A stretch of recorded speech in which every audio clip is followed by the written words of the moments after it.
Well, I went to high school in Georgia, and the original drummer that I was in the band, Damon, and I went to high school together. Came out here trying to put a band together. We were in a band called Blue Train, and gigged around Los Angeles. Didn't do much touring, but that band kind of fizzled, and me and Damon formed Shurman, which is the band that we're in now.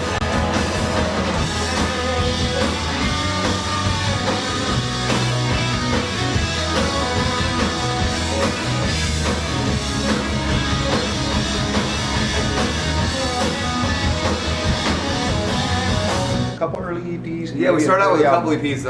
One was called The Red EP. Another one was called 5 Songs to Tell Your Friends About. And then we also had a record called Superfecta. These were all, the first 3 records were all EPs.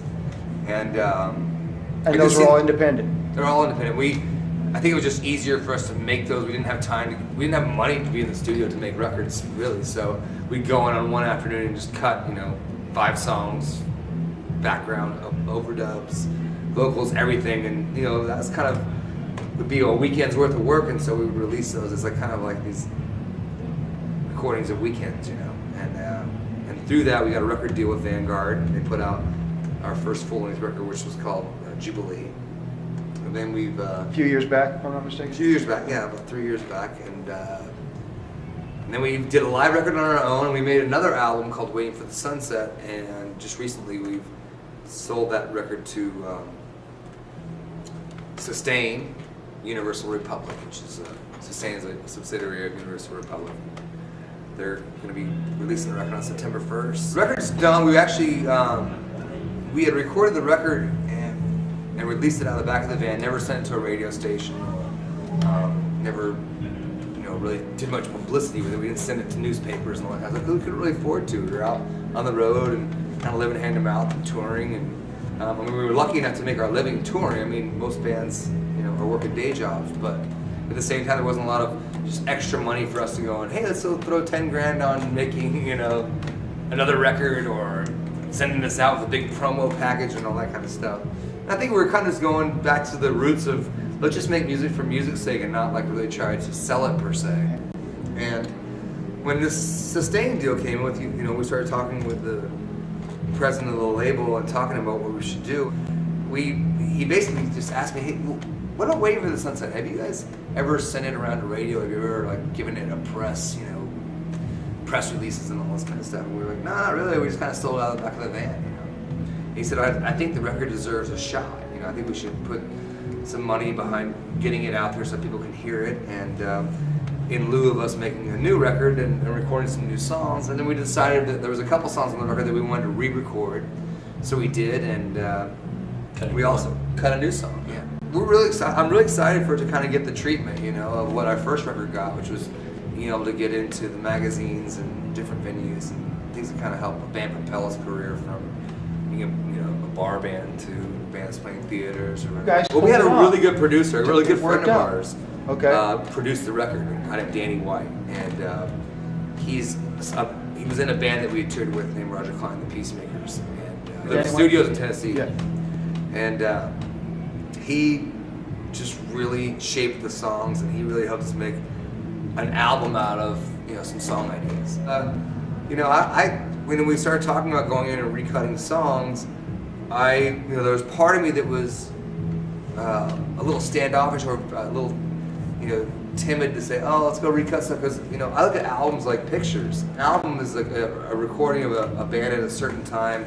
This is what they sounded like then, and but the reality of it was I also looked at what the idea that, hey, here's a chance for me to go and fix some of these songs that maybe we had to rush through because we didn't have a big budget. We didn't have a lot of time to go and make things. I mean, the record was very live. A lot of the vocals on the album were cut in one take, live with the band. And it's a feel we wanted, but at the same time, sometimes when you sit with an album like that and you're able to like look back at it and say, wow, God, I wish I could have just had like a couple of passes at that and really formulated the idea more than just have it being a off the cuff idea.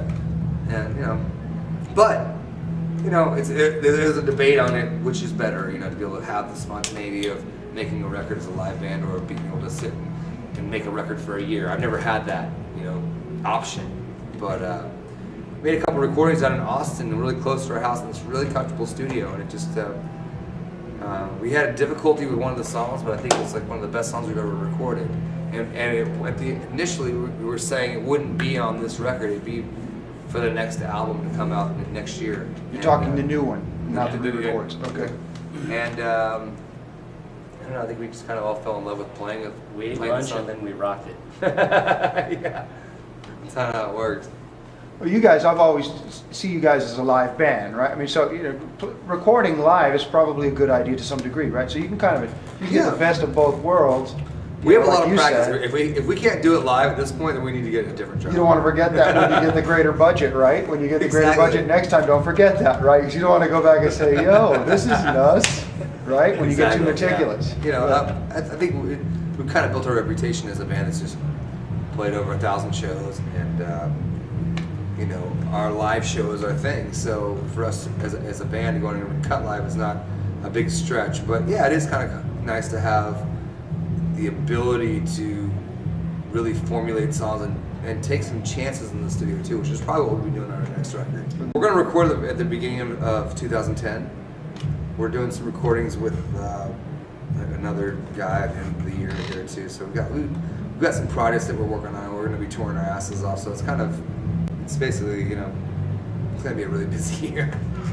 I'm looking forward to getting back in the studio, but we actually are going to be, I'm going back to Europe and doing a lot of touring here at the end of the fall. So excellent, with some support of the label in Europe. Yeah, absolutely. Yeah, that was kind of one of the big kickers for us. I mean, we weren't really looking for a record label deal. I mean, I didn't move to Austin to get a deal. I mean, I was living in Los Angeles. It's kind of like the opposite, how we normally work. But when we started talking with Sustain and Universal Republic, we realized that these are people who can help get our records in stores in Europe, in Asia, Australia, and Austin, and Austin, everywhere but Walmart. And then we realized that it was just kind of in our best interest to be able to reach as many people as possible to kind of join forces with these people, and they've been just amazing. They've really kind of been a really cool transition from a band that's been an independent band for a while and out just kind of slugging it out on the road, and to have somebody kind of step in and help us, kind of fill in some of the gaps, for things we needed for the show, or helping us get into the studio, record material, all things that kind of, we try to. I think one of the things that I really love about this band that really makes me proud to be a member of it is that if there's 5 people here or there's 5,000 people, really it's the same show. I think that's kind of helped us. Those nights when there was nobody, I mean, some of our best nights as a band have been with like nobody in the audience. Maybe 5 people, and because we've taken chances and done things that have later become part of the song, part of the set. Yeah, it's kind of funny, It's like weird. We grew up going to a lot of music festivals, and to start being part of those kind of events, with bands that you really dig, it's pretty cool, man. You had some dates with Blues Traveler. Yeah, that's tomorrow. Yeah, we're playing them tomorrow night. We played them last night.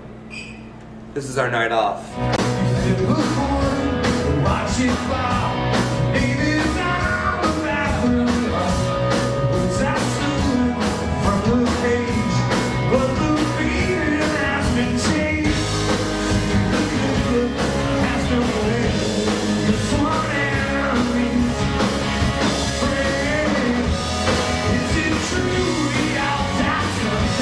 Hey, this is Aaron. This is Jesse from the band Shurman, and you're watching us here on musician1.com.